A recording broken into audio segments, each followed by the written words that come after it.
E se eu te dissesse que tudo o que você anseia pode estar a caminho se ousar agir como se já fosse verdade? Preste atenção. Não espere se sentir pronto. Comece a agir como se já estivesse. Finja até conseguir. Não é falsidade, mas sim uma estratégia. É como um chamado para sua mente.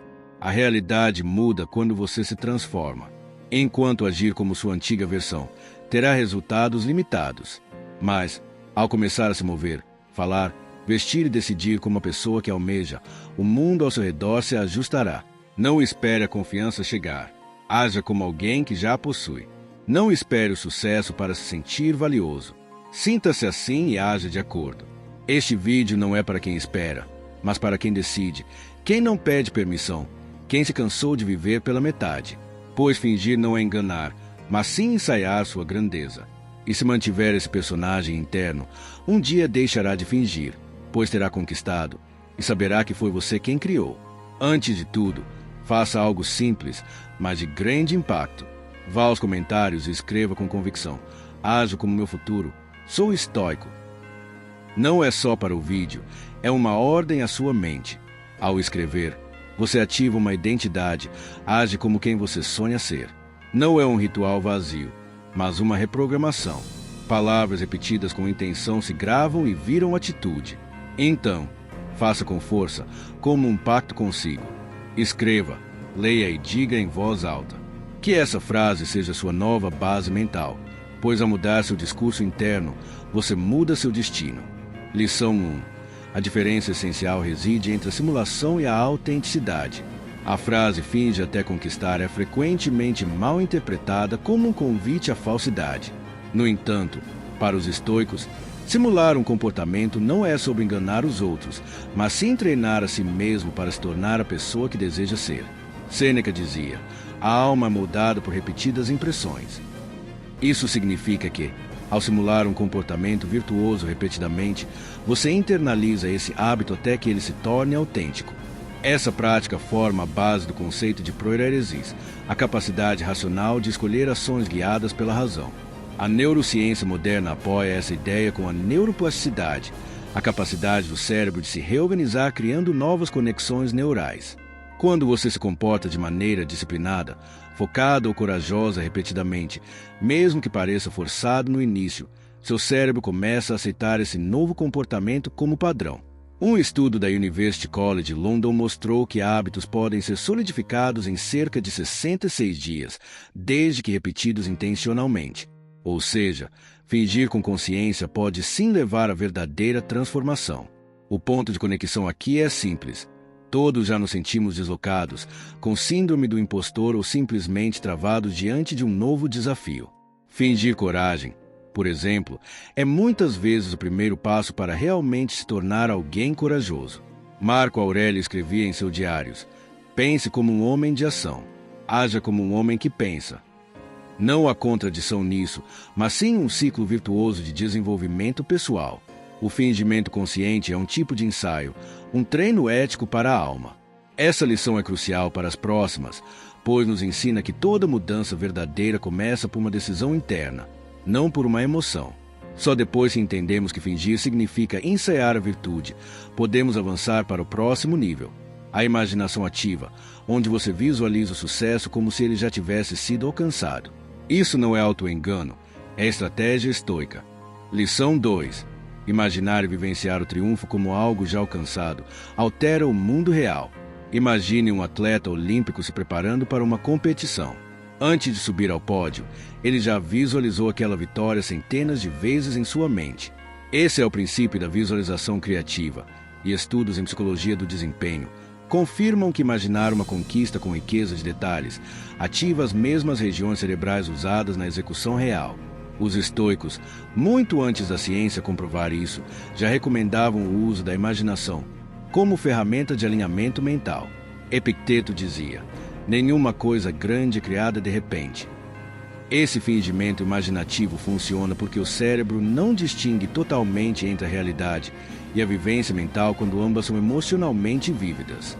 A prática da visualização já é usada por forças militares, seus atletas até por pacientes em reabilitação. A psicóloga Lia Krum de Stanford, mostrou que crenças e expectativas podem alterar até mesmo respostas fisiológicas do corpo. Em outras palavras, sua mente pode ajustar a realidade ao que ela acredita ser verdade. Para o espectador comum, essa lição toca direto num ponto sensível, a sensação de estar longe demais dos sonhos. Mas o que acontece quando você começa a se enxergar lá? A mudança acontece primeiro na postura, depois nas escolhas e, por fim, nos resultados. Marco Aurélio afirmava: a qualidade dos seus pensamentos determina a qualidade da sua vida. Ao imaginar o sucesso como se já fosse real, você começa a tomar decisões alinhadas com esse futuro. Essa transição é essencial, pois agora que compreendemos o poder da visualização estoica, entramos num território ainda mais profundo: a autoconfiança. Não a que nasce de elogios externos, mas aquela que é construída, passo a passo, através da ação deliberada. E aqui entramos em uma das maiores mentiras modernas, que confiança é um dom e não uma habilidade treinável. Lição 3. A autoconfiança é uma competência desenvolvida, não um presente inato. A maioria das pessoas acredita que a confiança deve vir primeiro para só então agir. Isso é um erro fatal. A verdade é que você só ganha confiança depois de repetir uma ação várias vezes, superando o desconforto inicial. Os estoicos entendiam isso perfeitamente. Epicteto ensinava: primeiro, diga a si o que você gostaria de ser. Em seguida, faça o que for necessário. Ou seja, haja como se já tivesse essa autoconfiança e ela virá com o tempo. Pesquisas em psicologia comportamental mostram que a exposição gradual ao medo, acompanhada de ação deliberada, é o que transforma a insegurança em confiança. O fenômeno é conhecido como desensibilização sistemática e é usado até hoje em terapias para fobias. Quando você enfrenta pequenas situações desafiadoras repetidamente, seu cérebro entende que aquilo não representa uma ameaça real. Com isso, o medo diminui. Aqui está o ponto de conexão poderoso. Todos já deixamos de fazer algo porque não nos sentíamos prontos. Mas e se a prontidão nunca vier? E se for justamente a sua ação corajosa, mesmo com medo, que fará com que você se torne confiante? É assim que os estoicos lidavam com o medo, enfrentando diretamente em doses suportáveis, dia após dia. Fingir estar confiante não é fingimento, é prototipar a versão mais forte de você mesmo. E isso nos leva à próxima lição. Se você realmente deseja mudar sua vida, precisa acreditar que é possível conquistar o que os outros acham impossível. Porque muitos vão tentar te limitar. Se você não se proteger com convicção e coragem, eles vão vencer por você. Lição 4. Acredite em si para atingir aquilo que os outros julgam impossível. Se tem algo que os estoicos sabiam desde cedo é que o julgamento alheio pode ser uma prisão invisível. Quando você tenta algo novo, ousado ou fora dos padrões, as pessoas vão te chamar de louco, arrogante ou sonhador. Mas como Marco Aurélio escreveu: a opinião dos outros é apenas isso, uma opinião. A sua essência permanece intacta. A crença inabalável de que você é capaz de realizar o que parece impossível é o que separa os transformadores dos conformistas. Cientificamente, isso se conecta com o conceito de autoeficácia, desenvolvido pelo psicólogo Albert Bandura. Autoeficácia é a crença de que você pode executar ações específicas para atingir determinados objetivos. Pesquisas mostram que pessoas com alta autoeficácia não apenas tentam mais, mas também persistem por mais tempo e se recuperam mais rápido de falhas. A chave, elas acreditam que, mesmo que demore, vão conseguir. E aqui entra um ponto de conexão muito humano. Quantas vezes você deixou de tentar algo importante porque alguém disse que era difícil demais? Ou porque ninguém da sua família conseguiu? O estoicismo te dá permissão para romper com esse ciclo de mediocridade herdada. Como Epicteto dizia: não se deixe deter pelos medos alheios. Eles pertencem a eles, não a você. A sua visão precisa ser mais forte que o eco das dúvidas externas. Essa lição se liga perfeitamente à próxima. Uma vez que você decide acreditar, precisará manter essa fé viva mesmo diante das críticas, dos erros e do julgamento interno. E é aí que entra a autocrítica construtiva, um pilar do crescimento estoico, e não a autossabotagem, como muitos praticam sem perceber. Lição 5. A autocrítica construtiva pode inspirá-lo a progredir de forma criativa. O verdadeiro estoico não é cego às próprias falhas. Ao contrário, ele as encara de frente, mas sem se destruir por dentro. Existe uma enorme diferença entre se analisar com honestidade e se punir com crueldade. Sêneca dizia: o que falta à maioria dos homens não é instrução, mas o hábito de examinar a si mesmos. O autoexame, portanto, não é um chicote, é uma lanterna. Pesquisas em psicologia positiva mostram que pessoas com alta metacognição, ou seja, a capacidade de pensar sobre seus próprios pensamentos, tendem a ser mais resilientes, criativas e adaptáveis. Quando você erra, não precisa se afundar em culpa, basta perguntar o que isso está tentando me ensinar. Essa abordagem abre espaço para crescimento real, sem que o erro se torne um peso paralisante. E essa é uma dor comum ao espectador, o sentimento constante de inadequação por não ser bom o suficiente. O estoicismo responde isso com clareza. Você não precisa ser perfeito, precisa ser melhor do que ontem. A autocrítica construtiva é a ponte entre o erro e a evolução. Ao invés de dizer sou um fracasso, o estoico diz: isso foi uma falha, e aqui está como vou corrigir. Essa consciência de progresso, por sua vez, só é possível quando você abandona as crenças do passado que te mantêm acorrentado a uma identidade ultrapassada. E assim, seguimos para a próxima lição: libertar-se do que você era para dar espaço ao que pode vir a ser. Lição 6. Abandone as noções do passado que o impedem de avançar. Muitos vivem aprisionados em histórias que repetem todos os dias. Eu sou ansioso. Sempre fui ruim com dinheiro. Na minha família ninguém vence. Esses pensamentos não são verdades. São identidades impostas por experiências passadas. Marco Aurélio alertava: você tem poder sobre sua mente, não sobre eventos externos. Perceba isso e encontrará força. Seu passado não define seu destino. Ele só define o ponto de partida. A ciência comprova que nossas crenças moldam o comportamento. A chamada profecia autorrealizável é um fenômeno onde, ao acreditar que algo vai dar errado, você age de forma a confirmar essa crença, mesmo que inconscientemente. Se você acredita que não é capaz, você se sabota. Se acredita que é limitado, nem tenta. Mas o cérebro é maleável, como já vimos, e pode ser reprogramado. O ponto de conexão aqui é muito íntimo. Quem nunca se sentiu travado por memórias de fracassos antigos? Mas a lição estoica é direta: você não é mais aquela pessoa. O que te prendeu até agora só continua te prendendo porque você ainda se identifica com isso. Epicteto afirmava: o que te preocupa te domina. Ao abandonar essas ideias ultrapassadas, você abre espaço para novas narrativas pessoais. E essa nova narrativa precisa de um ingrediente fundamental: paciência com o processo. A mudança não é instantânea, mas ela acontece tijolo por tijolo. E é exatamente sobre isso que falaremos na próxima lição: o poder da confiança no tempo e na construção gradual. Lição 7. Tenha fé no processo gradual e no que o tempo edifica. Um dos erros mais comuns no caminho da transformação pessoal é esperar mudanças rápidas e radicais. Mas a filosofia estoica nos lembra: nada grandioso nasce de repente, frase de Epicteto que ecoa até hoje. Os estoicos entendiam que tudo que tem valor, virtude, caráter, sabedoria, é construído com o tempo, com disciplina e com constância. Ter fé no processo é aceitar que o crescimento humano é como uma árvore, invisível no início, mas poderoso com o tempo. A ciência corrobora essa visão através do conceito de plasticidade comportamental. Estudos mostram que mudanças profundas de comportamento exigem tempo e repetição, especialmente quando se trata de substituir padrões antigos.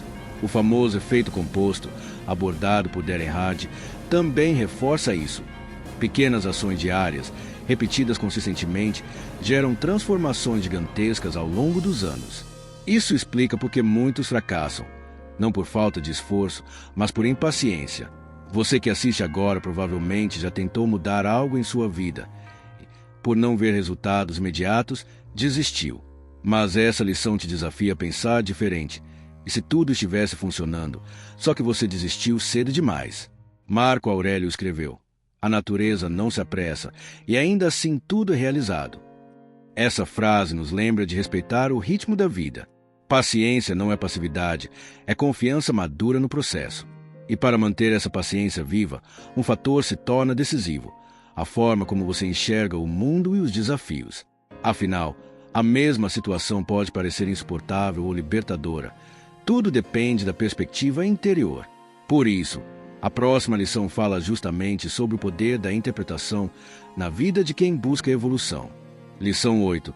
Sua perspectiva é o que realmente faz toda a diferença. 2 homens estão presos na mesma cela. Um olha para as grades, o outro para as estrelas. Essa famosa metáfora ilustra perfeitamente o princípio estoico da perspectiva. Os estoicos ensinavam que não são os eventos em si que nos afetam, mas a forma como os interpretamos. Como Epicteto afirmou com precisão, os homens não se perturbam com as coisas, mas com as opiniões que formam sobre elas. A chave da liberdade mental está na interpretação consciente.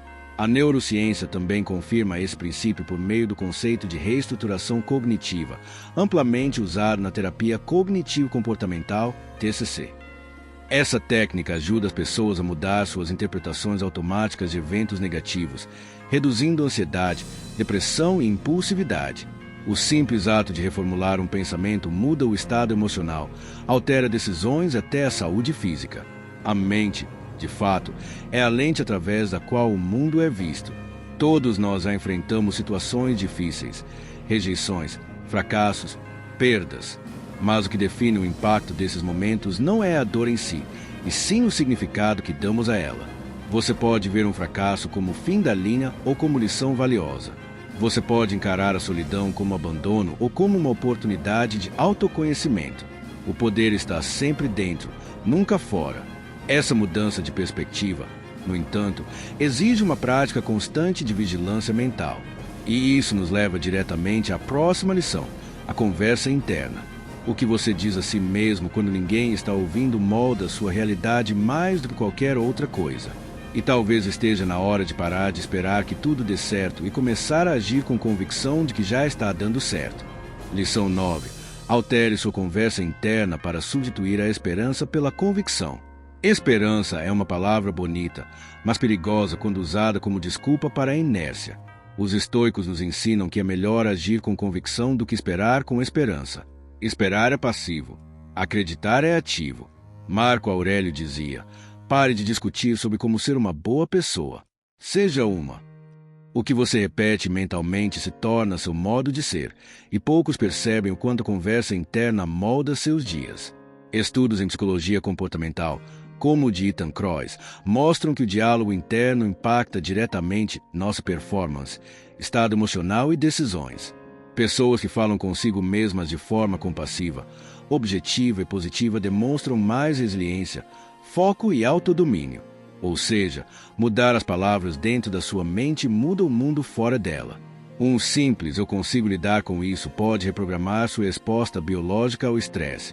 Se você já se pegou dizendo "isso é difícil demais" ou "eu nunca vou conseguir", saiba, isso não é humildade, é autossabotagem disfarçada. O estoicismo nos chama a um nível mais elevado de responsabilidade, assumir o comando da mente. A prática de afirmar suas intenções com firmeza é como treinar um músculo. Quanto mais você faz, mais forte fica. E essa firmeza é o que transforma a esperança em certeza. Essa convicção interior prepara o terreno para o próximo passo estoico, o controle emocional. Porque não adianta acreditar em si se você ainda é refém das próprias emoções. A próxima lição é, talvez, a mais prática de todas. Assumir o comando da sua existência começa pelo governo dos seus sentimentos. Lição 10. Controle suas emoções para assumir o comando da sua existência. Para os estoicos, a verdadeira liberdade começa no governo das emoções.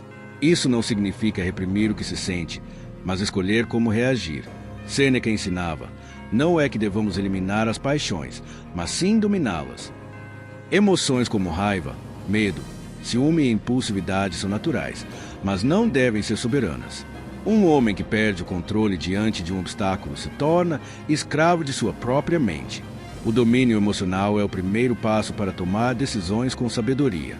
A neurociência contemporânea nos ajuda a entender esse ponto. O córtex pré-frontal, área do cérebro responsável pelo raciocínio e autocontrole, entra em conflito direto com a amígdala, que comanda reações emocionais intensas. Técnicas de respiração, meditação e reflexão antecipada, praticadas há milênios pelos estoicos, ajudam a fortalecer essa ponte racional. Com prática, você deixa de ser reativo e passa a ser intencional, mesmo em meio ao caos. Todos já nos arrependemos de algo dito no calor do momento, ou agimos impulsivamente e depois pagamos o preço. Isso não é fraqueza, é falta de treino emocional. O estoicismo nos convida a fazer uma pausa entre estímulo e resposta. Como Epicteto dizia, entre o que acontece e nossa reação há um espaço. Nesse espaço está o nosso poder de escolha. Quem domina esse espaço se torna senhor de si mesmo. E esse domínio passa, inevitavelmente, por abandonar crenças e convicções antigas que alimentam essas emoções. Muitas das nossas reações são fruto de histórias que contamos a nós mesmos por anos e que talvez seja a hora de reescrever. Esse é o tema central da próxima lição: libertar-se do passado que nos amarra emocionalmente. Lição 11. Liberte-se das convicções que o prendem ao passado. Somos todos moldados por experiências passadas, mas o problema é que continuamos vivendo dentro dessas versões antigas de nós mesmos, mesmo quando elas já não fazem sentido. O estoicismo nos convida a um exercício diário de revisão. O que você está carregando que já deveria ter deixado? A mente é como uma mochila, leve que é útil, descarte que pesa. Marco Aurélio aconselhava: a vida é curta, não perca tempo carregando dores que já passaram. A psicologia chama esse fenômeno de crenças limitantes. São ideias que absorvemos, muitas vezes na infância, e que continuam operando como verdades absolutas. Não sou bom o suficiente. Sempre dou errado em relacionamentos. Nunca vou ter sucesso. Essas afirmações funcionam como auto-hipnoses, programando comportamentos autodestrutivos. A reestruturação dessas crenças é uma das chaves para a libertação emocional. Você, espectador, talvez esteja repetindo padrões antigos sem nem perceber. A boa notícia é que tudo pode ser revisto. Os estoicos defendiam a prática da autoanálise noturna, onde revisavam o dia, os pensamentos e os erros com um olhar imparcial. Esse hábito simples tem poder de reprogramar a mente. Quando você identifica uma crença tóxica e a substitui por uma mais alinhada com seu presente, você reescreve seu destino. E ao revisar essas convicções, surge um novo espaço interno, um espaço para decisões mais alinhadas com quem você quer ser. E é justamente nesse espaço que percebemos: se algo nos machuca constantemente, talvez o problema não esteja fora, mas na direção que escolhemos. E essa percepção nos leva diretamente à próxima lição. Lição 12. Se algo lhe causa desconforto, é hora de mudar de direção. Desconforto contínuo é um sinal. Ele não surge para nos punir, mas para nos alertar. O estoico não ignora o incômodo, ele o interpreta. Sêneca dizia: a dor é inevitável, mas o sofrimento é opcional. Se uma situação, ambiente ou pessoa constantemente te desgasta, talvez seja o momento de reavaliar o caminho. Continuar insistindo por orgulho, medo ou apego pode custar sua paz, sua energia e sua evolução. A ciência chama isso de dissonância cognitiva, um estado mental onde nossas ações estão em conflito com nossos valores internos. Quando isso acontece, sentimos desconforto psicológico intenso. Mas ao invés de parar e mudar a rota, muitas pessoas se acostumam com esse sofrimento, criando justificativas para não agir. O estoicismo quebra essa paralisia ao afirmar: não é nobre persistir em algo que destrói sua alma. Esse ponto toca diretamente muitos espectadores que talvez estejam hoje em um emprego tóxico, em um relacionamento destrutivo, ou em um estilo de vida que já não faz sentido. O estoico não teme recomeço, ele valoriza a direção correta. Epicteto dizia: se você quiser melhorar, esteja satisfeito por parecer tolo e estúpido por um tempo. Trocar de rota exige coragem, mas o custo de permanecer num caminho errado é infinitamente maior. E ao mudar a direção, uma pequena atitude externa pode acelerar essa transformação, a mudança de aparência. Sim, a forma como você se apresenta ao mundo, visualmente, impacta diretamente sua mentalidade. E é sobre isso que falaremos na próxima lição, que conecta o interno com o externo de forma poderosa. Lição 13. Mudar a sua aparência pode revolucionar a sua vida. A aparência é mais do que estética, é sinalização para os outros, sobretudo, para a sua própria mente. A psicologia chama isso de enclotted cognition. O que você veste e como você se apresenta alteram a sua cognição e o seu comportamento. Em estudos clássicos, participantes que vestiam jalecos de médico aumentavam a atenção seletiva e a precisão em tarefas cognitivas, não pelo tecido, mas pelo significado simbólico associado à peça. O mesmo vale para a postura. Sentar ereto e caminhar com passos firmes reduz relatos de cansaço e eleva a autopercepção de controle. Sêneca lembraria: a aparência do bem inspira o próprio bem. Ao afinar o exterior com o seu ideal, você cria feedbacks internos que aceleram a mudança. O ponto de conexão é direto. Você já notou como cortar o cabelo, ajustar o estilo ou usar roupas que caem bem muda seu humor e sua disposição instantaneamente. Não é superficialidade, é arquitetura comportamental. Quando você se vê como alguém disciplinado, competente e digno, passa a agir de modo consistente com essa imagem. Marco Aurélio nos chama a coerência. Se é suportável, então suporte. Se é correto, então faça. Uniformizar visual e conduta reduz dissonâncias internas, liberando energia mental para o que importa. Visual não substitui virtude, mas facilita o acesso a ela. Há ainda o impacto social mensurável. Primeiras impressões se formam em milissegundos, guiando como pessoas interpretam suas competências. Em ambientes profissionais, cuidados com higiene, ajuste das roupas e simplicidade elegante tendem a aumentar a percepção de confiabilidade, o que abre portas para oportunidades que exigem presença e autodomínio. Isso não é vaidade, é estratégia de influência ética. Você facilita que o outro perceba o que você realmente é ou está se tornando. Epicteto diria: decore-se primeiro por dentro e o fora seguirá. Ao alinhar fora e dentro, você diminui fricção entre intenção e ação. Essa lição conecta-se naturalmente com a próxima. Vestir um novo papel normalmente traz um frio na barriga, uma tensão saudável diante do desconhecido. Essa ansiedade não é prova de inadequação, é sinal de novidade. Entender o que acontece no cérebro quando encaramos algo novo é crucial para não recuar justo na curva que precede o ganho. Por isso, avançamos para a lição 14. Como lidar com a ansiedade do novo e perceber que ela é só um trecho curto da jornada. Lição 14. A ansiedade perante o novo é apenas um breve instante na sua jornada. Quando você muda a apresentação e passa a agir como a sua versão futura, o cérebro interpreta isso como novidade e dispara alerta. A amígdala sobe o tom e você sente taquicardia, sudorese, um impulso de recuar. A boa notícia é que, pela habituação, essa resposta cai rapidamente com exposições repetidas.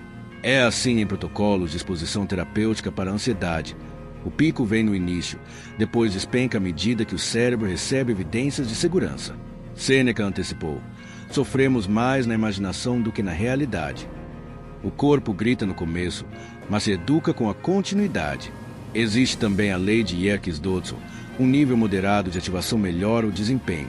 Ativação zero gera apatia, ativação excessiva prejudica. Traduzindo, um pouco de frio na barriga é combustível. Em vez de rotular como pânico, você pode renomear como energia de performance.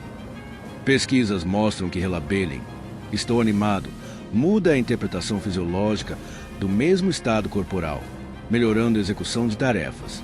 Marco Aurélio sussurra: obstáculo à ação, avança a ação, o que está no caminho torna-se o caminho. O novo incomoda porque expande. Conexão com você que assiste. Lembre-se da primeira vez que dirigiu, apresentou um trabalho ou entrou numa sala desconhecida. No começo, o coração pulava. Algumas repetições depois, tudo parecia natural. O cérebro é um órgão de previsões. Ele grita enquanto ainda não tem um mapa. Assim que aprende terreno, silencia. Seu papel é manter-se no jogo tempo suficiente para que a biologia faça parte dela. Persistir aqui não é teimosia cega. É perseverança inteligente, ajustando rotas sem abandonar o caminho. E é justamente para evitar desistências prematuras que precisamos vencer a armadilha do tudo ou nada. Muitos desistem porque não conseguem manter perfeição por alguns dias. A régua impossível estrangula o progresso real. A seguir, veremos como aceitar avanços graduais é a estratégia mais estoica e mais científica para consolidar mudanças estáveis e cumulativas. Entramos, então, na lição 15. Lição 15. A armadilha do tudo ou nada e a importância de aceitar o avanço paulatino. O perfeccionismo de ou faço 100% ou não faço é inimigo declarado da transformação. O comportamento humano muda melhor por incrementos. O cérebro consolida hábitos por repetição consistente, não por explosões esporádicas. Pesquisa sobre intenção de implementação, Peter Goldzer. mostram que planos específicos do tipo XX, então Y aumentam dramaticamente a adesão ao hábito. Somando-se ao efeito composto, pequenas melhorias diárias se acumulam até resultados que parecem milagres aos olhos impacientes. Epicteto reforça: nenhuma coisa grande é criada de repente. A ciência do hábito descreve o ciclo deixa, rotina, recompensa. Em vez de tentar reformar a vida inteira de uma vez, você troca um gatilho, uma rotina, uma recompensa e estabiliza. O treinador Dave Brailsford popularizou as marginal gains. Ganhos de 1% em múltiplas áreas somam saltos exponenciais. Em saúde mental, metas ridiculamente fáceis, 2 páginas lidas, 5 minutos de treino, evitam a fricção inicial e a motivação costuma crescer depois que você começa, não antes. Sêneca aconselha: quando não puderes avançar muito, avança um pouco. Conexão direta com sua vida. Você não precisa virar outra pessoa amanhã. Precisa viver hoje um microcomportamento coerente com o seu eu futuro. Um e-mail enviado, um capítulo estudado, um treino curto, uma refeição melhor. Padrões mínimos sustentáveis vencem o perfeccionismo esporádico. Marco Aurélio diria: o que é necessário para a vida feliz? Pouco. Pouco, repetido com constância, torna-se muito. Progresso não é glamour, é ritmo. E aqui fechamos o ciclo iniciado nas lições anteriores. Você alinhará a aparência ao seu projeto interno. Lição 13. Atravessará a ansiedade breve do novo sem retroceder. Lição 14. E, ao recusar o tudo ou nada, consolidará mudanças paulatinas e irreversíveis. L15. Esta sequência traduz, na prática, o coração do estoicismo. Vontade dirigida, razão em comando e ação consistente. O personagem que você está ensaiando deixa de ser ensaio e torna-se você, não por milagre, mas por método. Se esse conteúdo está fazendo sentido para você até aqui, já deixa o like. Isso me mostra que vale a pena continuar trazendo reflexões como essas. Se quiser uma variação ainda mais fluida, curtiu essas ideias até agora? Então já deixa seu like para fortalecer e me ajudar a espalhar esse conteúdo transformador. Agora que você conheceu essas 15 lições poderosas, percebe como a filosofia estoica não é apenas um conjunto de ideias antigas, mas sim uma bússola prática para quem deseja viver com mais clareza, equilíbrio e força interior.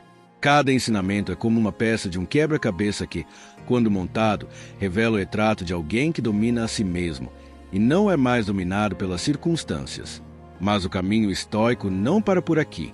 Se você sentiu que essas lições te despertaram para algo maior, te convido a continuar essa jornada comigo.